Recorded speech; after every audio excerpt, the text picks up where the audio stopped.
Estamos con José Manuel Aguilar Cuenca, psicólogo forense, psicólogo con amplia práctica en los tribunales, pero un psicólogo que además es escritor y además de escribir, escribe sobre algo tan farragoso y porcelanoso como los problemas de la separación. Buenas noches, José Manuel.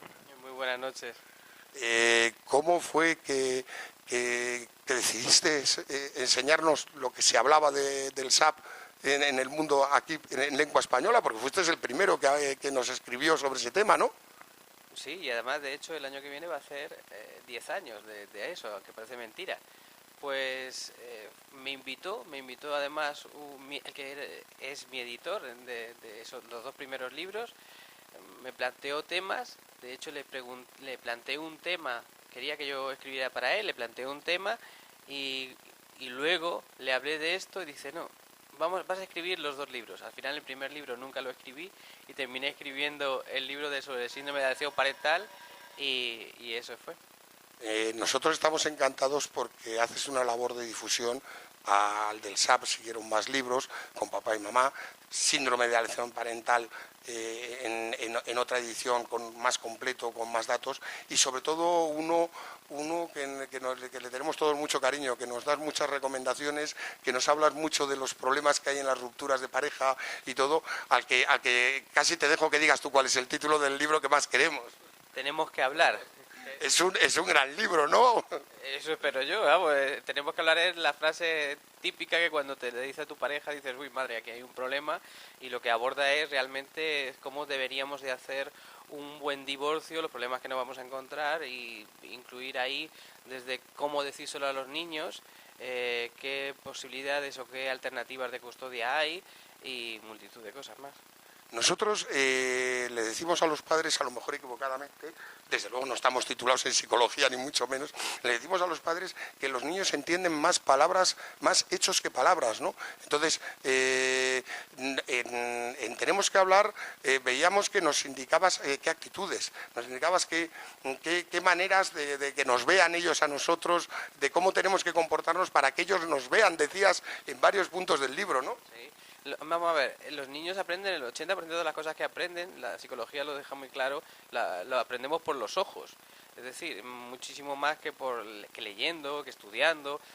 Los niños imitan y copian y sus referentes, sus modelos son papá y mamá, los referentes inmediatos. Luego están los profesores, los abuelos, la televisión hoy en día, internet. Pero es tan fundamental ese comportamiento porque eso es lo que los niños van a imitar y sobre todo los niños saben leer perfectamente las emociones desde que están en la cuna y la transmisión de emociones que estamos haciendo, aunque que no queramos intencionalmente hacerla, los niños la están leyendo y por supuesto les afecta. Todos los que hemos pasado por una separación, o casi todos, hemos visto los ojos de miedo en nuestros hijos. Los niños quieren seguir, independientemente de que sus padres estén separados, quieren seguir con esa relación y para ellos siempre esa será su familia.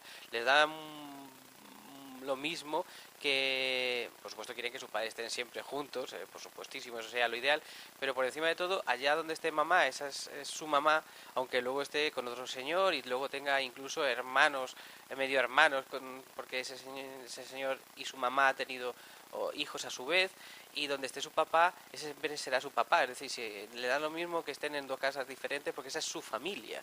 Entonces el temor de los hijos es a perder esa relación y precisamente es una de las variables que hay que evitar en el divorcio. La primera fundamental es separarlos, alejarlos por completo o al máximo del conflicto, porque el conflicto es un asunto de adultos, no tiene nada que ver con ellos. La frase que se ha hecho famosa es los padres se divorcian, los hijos no, creo que lo resume todo. Y la segunda es, los niños no quieren perder los vínculos, es decir, quieren seguir vinculados con su mamá y con su papá independientemente de dónde estén y con quién estén. Aquí como personas que recibimos, nos hemos separado hace ya 3 lustros, intentamos aportar al colectivo protocolos de actuación para hacerlo lo mejor posible. ¿Cómo debe enfrentar un padre? Hablo de un padre más que de un marido. O sea, ¿cómo debe enfrentar un padre cara a los hijos cuando llega una conflictividad más frecuente de lo que se cree, en lo que la madre decide que se divorcian, que no sé qué, y que hace lo que a ella le da la gana? ¿Cómo cómo puede enfrentar cara a los hijos el padre, de manera que el daño a sus hijos sea el menor posible, dentro de que no va a poder evitar porque si su madre toma decisiones, pues él no tiene más que, no le queda elección, ¿no? Pero cara a los hijos, ¿cómo lo puede enfrentar cara a los hijos? Lo principal es, primero hay un problema emocional, es decir, hay una ruptura, un sentimiento de fracaso, de pérdida del proyecto de vida y hay que elaborarlo. No se puede usar a los hijos, no se puede usar la situación para resolver tus conflictos emocionales. Decía muy acertadamente no hace mucho un padre, me decía, dice, los 2 primeros años nos deberían de prohibir firmar cualquier cosa, porque es cierto, la gente está absolutamente inestable, muy sensible emocionalmente, no toma buenas decisiones, decisiones que luego se arrepiente, pero que va arrastrando, porque ya se convierten en muchas ocasiones hasta en definitivas, y las va arrastrando para el resto de su relación, de su divorcio, y los hijos las van arrastrando indudablemente. Lo principal es elaborar primero ese problema emocional y segundo, por encima de todo, aunque uno ha fracasado como pareja, su relación, como marido, como mujer, por supuesto también, entender que por encima de todo se es padre y que ser padre no se renuncia, no se va a dejar de ser padre nunca.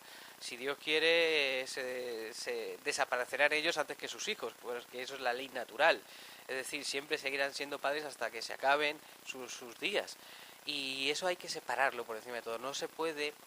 El error fundamental que me estoy encontrando es que se olvidan de que son por encima de todo padres y están siempre con el conflicto y generando su vida y siempre alrededor de ese conflicto. Deben de apartar eso y entender que su vida es mucho más que su problema de ruptura, que también son padres, como hemos dicho, pero también son hijos de, amigos de, tienen nuevas relaciones de pareja, son profesionales, es decir, que tienen que seguir su mundo cubriéndose y siendo más amplio que el puramente tema de la ruptura, porque en cuanto se quedan fijos en la ruptura empieza la patología, empieza la enfermedad y empiezan a no estar en las mejores condiciones para apoyar y a seguir ayudando a sus hijos. Nosotros aquí, que somos un poco mal hablados, les decimos lo que nos has dicho, además te lo hemos copiado, si no recuerdo mal te lo hemos copiado a ti, eso de en 2 años ni cambies de trabajo, ni tomes decisiones que no hubieras tomado antes de la ruptura, pero nosotros les decimos, pega tu culo a tu hijo, pega tu culo a tu hijo, si no tienes muy claro lo que le vas a decir y que es bueno para él, cállate la boca. Y cuando tengas claro, háblale, pero háblale más con hechos que con palabras. Entonces, yo no sé si esas reglas básicas de que te llegue la mujer y diga o te vas de casa o te denuncio o lo que sea, o te vas de casa y llega la ruptura, muchas veces de una manera abrupta, rápida, sin posibilidades de elaborar nada, y es el consejo que les damos aquí son esos que te he dicho. En resumidas cuentas, siempre tienen que ser padres, es decir, indudablemente, por más difícil que sea la situación, que hayan tenido que ser en muchas ocasiones echados de sus casas o invitados a salir, sencillamente, coaccionados a ellos, porque esa es la situación que nos estamos encontrando en el día a día, en concreto en el varón, en ocasiones en la mujer, pero mayoritariamente en el varón. Tienen que empezar inmediatamente. La mayor recomendación, la recomendación más higiénica por higiene mental es elabora una nueva casa cuanto antes, porque por encima de todo el ser humano quiere una madriguera, requiere una madriguera, y además ya no solo eso, sino que además será el lugar donde puedas llevar a tus hijos.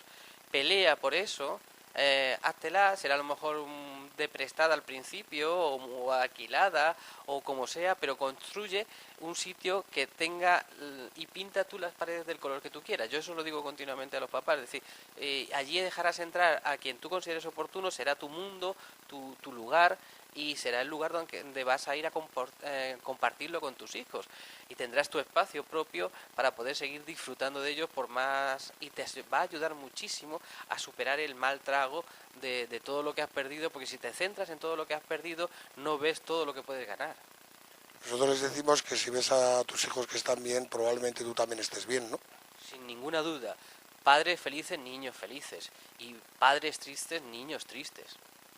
Hay una frase que nos muestra, que le llaman el bombón envenenado. Sí, eso es Eso es lo que nos estamos encontrando ahora. Se están encontrando fundamentalmente las mujeres de los primeros divorcios. Estamos hablando de que tenemos divorcios del año 81, si no recuerdo mal, los primeros divorcios, después la reforma de mitad de los años 90, y son esas liquidaciones, eso de que los hijos para la madre, el piso para la madre, y ahora llegan las liquidaciones. Y eso ya lo ha advertido también jueces, en el decir, llega la señora, tienen 55 años, los niños ya están mayores, se han emancipado, entonces llega el señor y dice, bueno, pues vamos a liquidar bienes, muy bien, porque la vivienda era en tanto los hijos estuviesen bajo tu custodia y para los hijos, la vivienda siempre es para los hijos, para el desarrollo de los hijos, vamos a liquidar. Vete tú ahora, con 55 años o más, a pedir liquida y a pedir una hipoteca a un banco. Y a construirte tu nueva casa, etcétera, etcétera. Eso es lo que se está llamando el bombón envenenado, y hay muchas mujeres ahora que se están encontrando pues sencillamente en la calle. La recomendación desde hace más de una década es decir, liquidar cuanto antes. La recomendación desde el psicólogo. Los juristas también lo recomiendan, pero del psicólogo, estoy hablando de salud mental, es liquida cuanto antes todo lo que os vincula y cuanto antes construir vuestra nueva realidad. Luego ya la dibujáis y la enfocáis por donde vosotros queráis, con una nueva pareja, solteros, entiéndeme, eso ya es cuestión de cada uno, pero haz tu nueva realidad, tu nueva casa, que a lo mejor antes tenías una casa enorme y ahora tienes un apartamento, muy bien, pero es tuyo, y es tu mundo y lo que vas a ir construyendo. Porque ahora nos estamos encontrando, pues eso, con el bombón envenenado, que lo están pagando las primeras generaciones, que se veían tan feliz, pero bueno, es de ley que aquello que se daba de manera temporal, aunque fuera una temporalidad de 20 o 30 años, pero que hay que liquidar porque es de un bien común, y ahora nos encontramos mayoritariamente la señora que se encuentra en la calle. Nosotros aquí les decimos, con el que estábamos hablando del bombón envenenado, les decimos que a nivel personal no tomen ninguna decisión durante 2 años, que si no tienen claro lo que van a decir, se callen, que lo mejor que pueden hacer es estar callados y eso.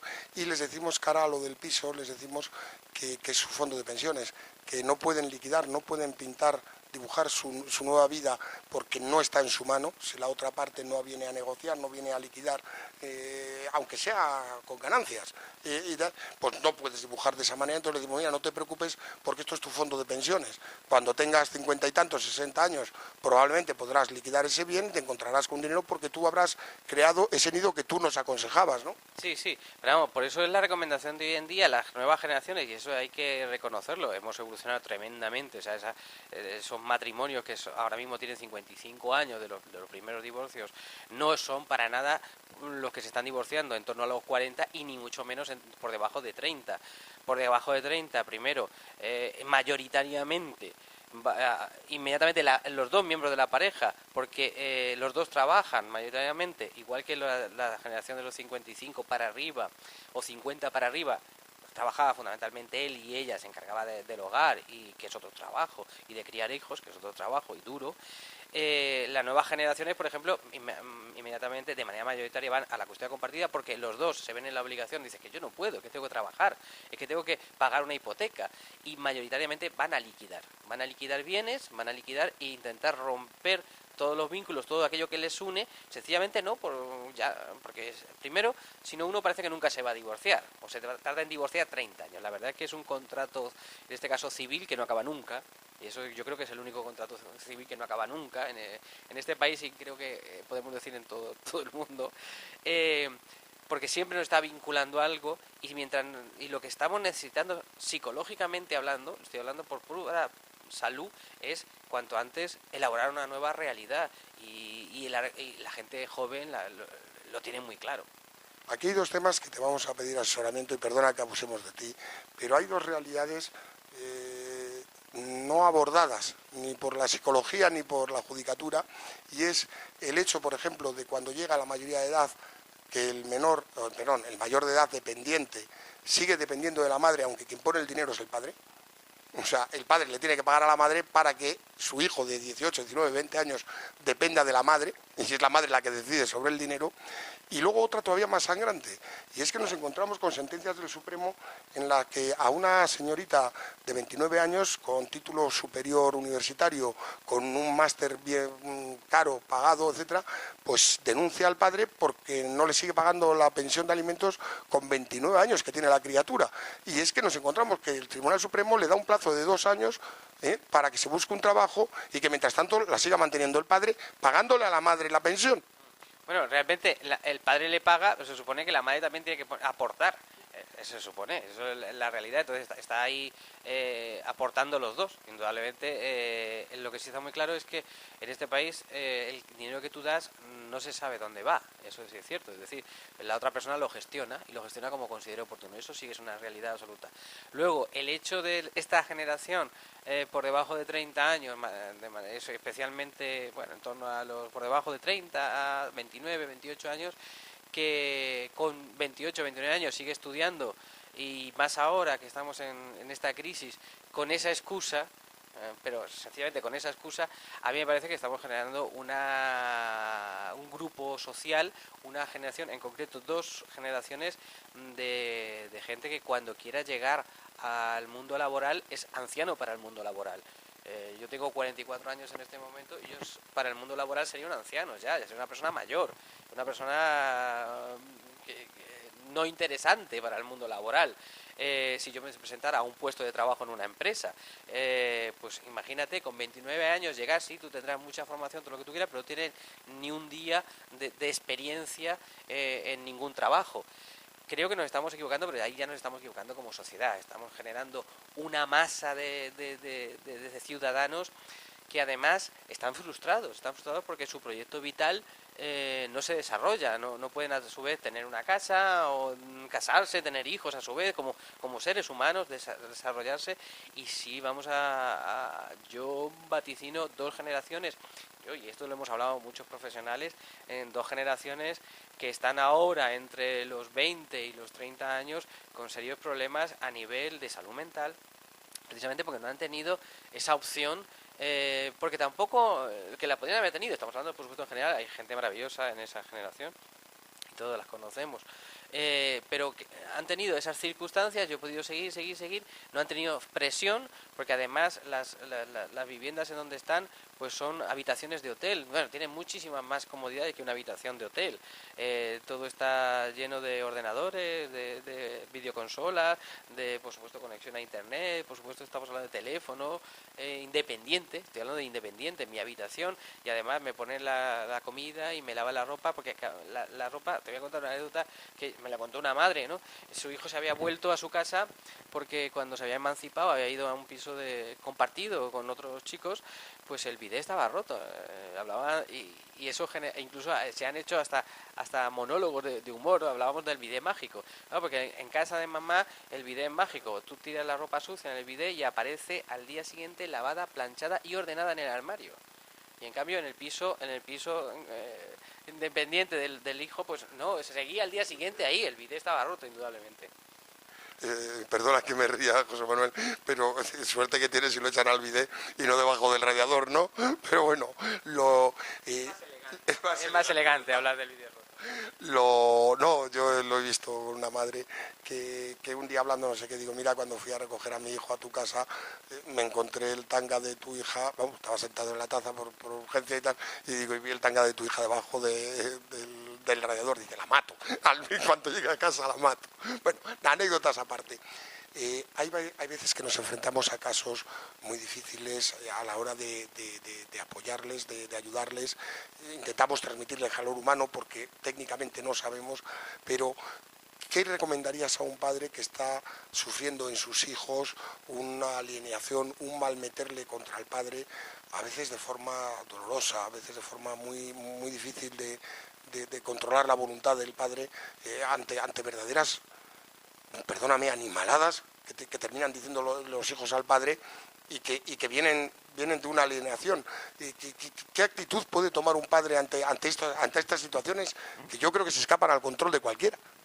Bueno, sí, si reaccionamos emocionalmente, estamos hablando de un terrible dolor, porque estamos viendo que nuestros propios hijos son los que se enfrentan a nosotros, nos insultan, nos agreden físicamente.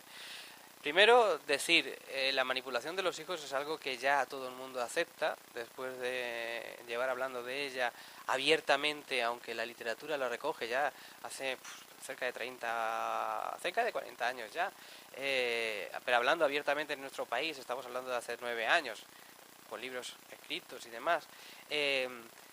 Otra cosa muy curiosa que está pasando en esta época, y es que cada vez hay más madres, y de hecho yo tengo ahora mismo en mi despacho más madres alienadas que padres alienados.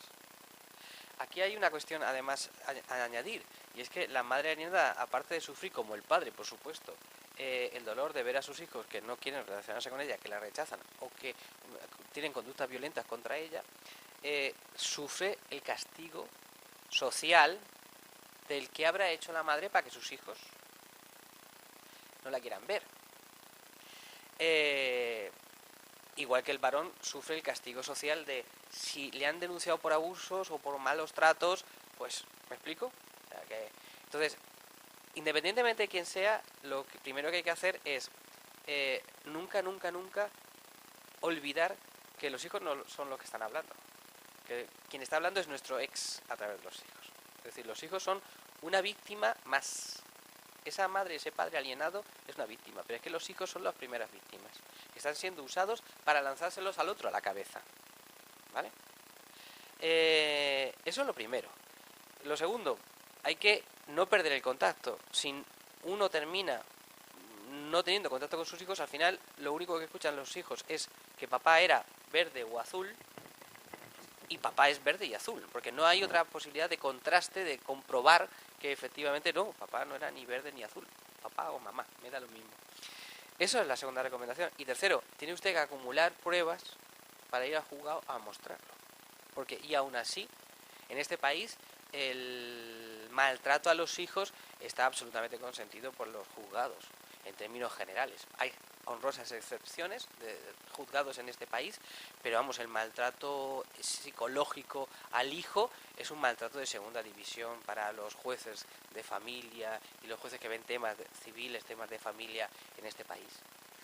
Me ha gustado cuando has dicho lo de mantener el contacto. Aquí tenemos un caso de un padre, una persona entrañable, muy prudente, que yo soy testigo, está grabado, o sea, no podemos demostrarlo, en donde una niña de 8 años le dice a su padre que es un hijo puta, que la maltrata a ella, a la niña, y que además, una serie de burradas que me vas a permitir que no lo reproduzca, porque es que, de verdad que es que hiere oír esas palabras, y ves a esa niña media hora después, o 3 o 4 horas después, pues jugando a lo que sea con el padre y pasándoselo como una enana. Algo, yo te prometo, cuando te vi a ti con lo del niño aquel, que quedaba claro que no se podía acordar de algo cuando tenía 1 año y 4 meses, han sido las 2 cosas en psicología que más me han golpeado.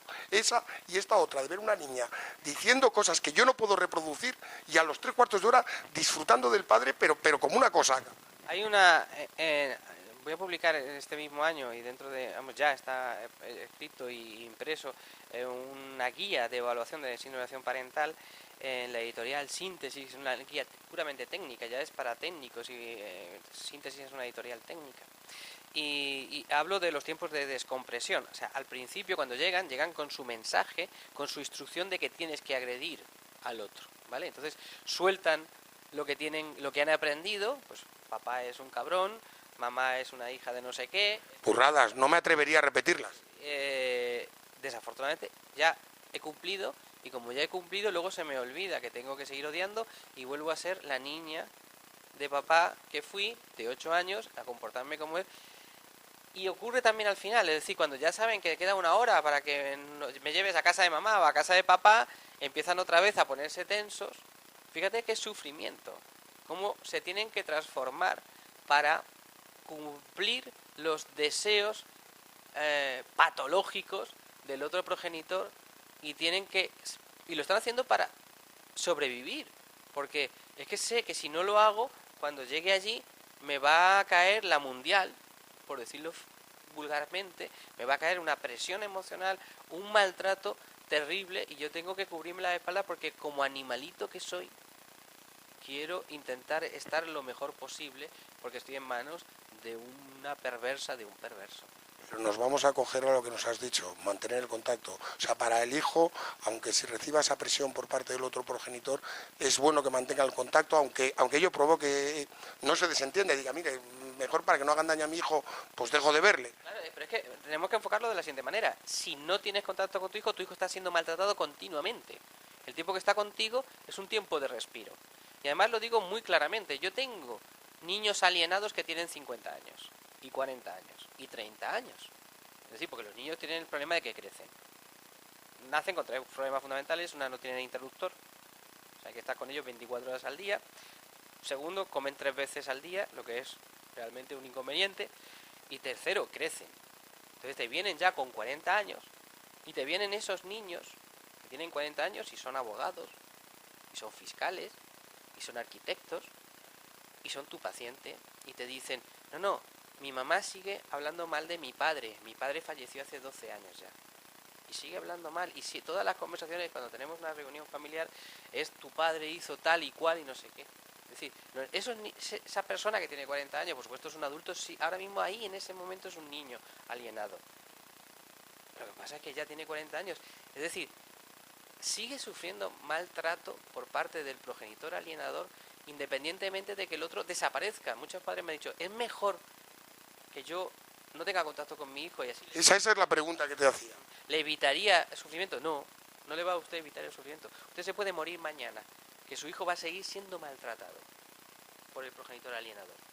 Muy clara la respuesta, que te agradecemos. Y ya por un chascarrillo, porque tenemos que cortar, porque yo creo que el internauta... Hombre, mientras te escucha a ti, yo creo que no cortan. Pero hay cosas llamativas en el tema de la separación, y es... vamos a enfocarlo en plan divertido. Raramente un juez aplica la prudencia ciudadana. O sea, cualquier persona sin ser licenciado en Derecho, sin haber aprobado la oposición y sin ser magistrado, sabe que los niños no tienen interruptor, que no se puede descansar de ellos, que comen 3 veces. Yo, aquí por favor los padres que hablen, yo no conozco ninguno que solo coma 3 veces diario, comen bastante más. Pero lo que te comentaba es cómo puede ese padre que quiere dejar todo arreglado y bien arreglado, ¿cuál es la mejor solución cara a cerrar tu vida? Me decía una persona que padecía una enfermedad que ya ha fallecido, decía, es que yo no sé, mira, a mis hijas lo más guapo que me han llamado, pues una burrada y no sé qué. Digo, chico, vete a un psicólogo y que te ayude, porque yo no tengo ni idea qué tienes que decirles a tu hija para cuando tú estés muerto. ¿Cuál es la pregunta? La pregunta es, ¿cómo un padre que tiene que cerrar, que sabe que le queda poco, cómo cierra la relación con sus hijos, no al inmediato, sino a futuro? Él va a desaparecer porque es ley de vida y quiere cerrar y dejarles en paz. Me decía este padre en concreto que decía que él estaba dispuesto a decirle a sus hijas que él era un putero y que él era un no sé qué, que decía lo que fuera con tal de que las otras tuvieran toda su vida, lo que les quedaba de vida, felices, etcétera, etcétera. ¿Tú qué le dirías a ese padre? Mira, si tienen a un progenitor que les está haciendo esto que hemos estado hablando, nunca van a ser felices. Entonces, por encima de todo, yo les sería sincero, yo los juntaría, intentaría despedirme de ellos, hablar claramente. A lo mejor ahora no me entienden, no me quieren entender, realmente sí entienden, pero no te quieren entender porque no les interesa, no les conviene, tienen que seguir sobreviviendo, pero tal vez en un tiempo sí revisen. Si hay algo que es eterno en todos los seres humanos es cuando nos hacemos mayores y adoptamos el papel que tuvieron nuestros padres cuando tenemos hijos. Por ejemplo, decimos, ahora entiendo a mi padre, ahora entiendo a mi madre cuando decía aquello. Y yo me reía y a lo mejor tenía 16, 20, 25 años, pero ahora que tengo hijos a su vez, digo, madre, ¿qué razón llevaba mi madre? ¿Qué razón llevaba mi padre? Esa es una posibilidad que va a quedar ahí. Entonces, si mientes, da lo mismo, si vas a mentir y, como decía ahí, voy a reconocer que soy En concreto él dijo que él estaba dispuesto a pasar por putero, en concreto recuerdo aquella palabra, o lo que fuera, si ello dejaba en paz a sus hijas el resto de sus vidas. No, porque van a seguir al lado de una persona tóxica. Y con el tóxico la única posibilidad que tienes es de retirarte de él.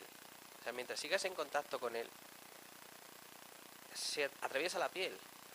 Faulkner, el escritor norteamericano, decía que solamente hablar de la maldad contamina. Ni que decir tiene estar en contacto con ella o comérsela, o estar criado dentro de ella. Yo voy a hacer algo que a lo mejor te enfada, José Manuel, pero yo no me extraña, me voy a chivar, pero no me extraña nada que con toda esta profesión que tú tienes, que seguro que técnicamente debe ser preciosa, no me extraña nada que después escribas libros de novela negra.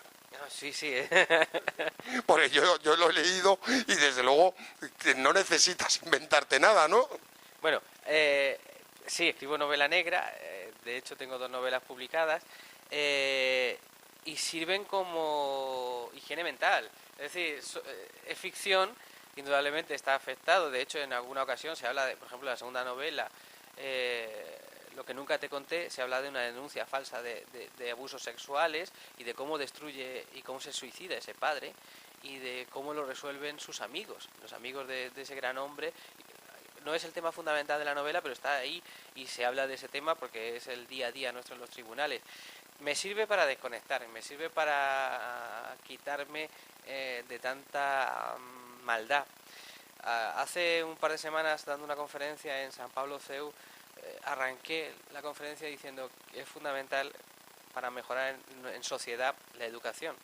Pero yo, que paseo todos los días de manos de monstruos, también hay que reconocer que por más hermoso que se quiera vestir el mundo y por más hermoso que podríamos hacerlo, y sabemos cómo hacerlo hermoso, siempre va a existir maldad, igual que se va a existir bondad, porque la luz necesita de la oscuridad para ser luz, para existir realmente. Entonces, eso está ahí, y la novela sirve para tener otros lugares donde poder refugiarse, porque es pura ficción.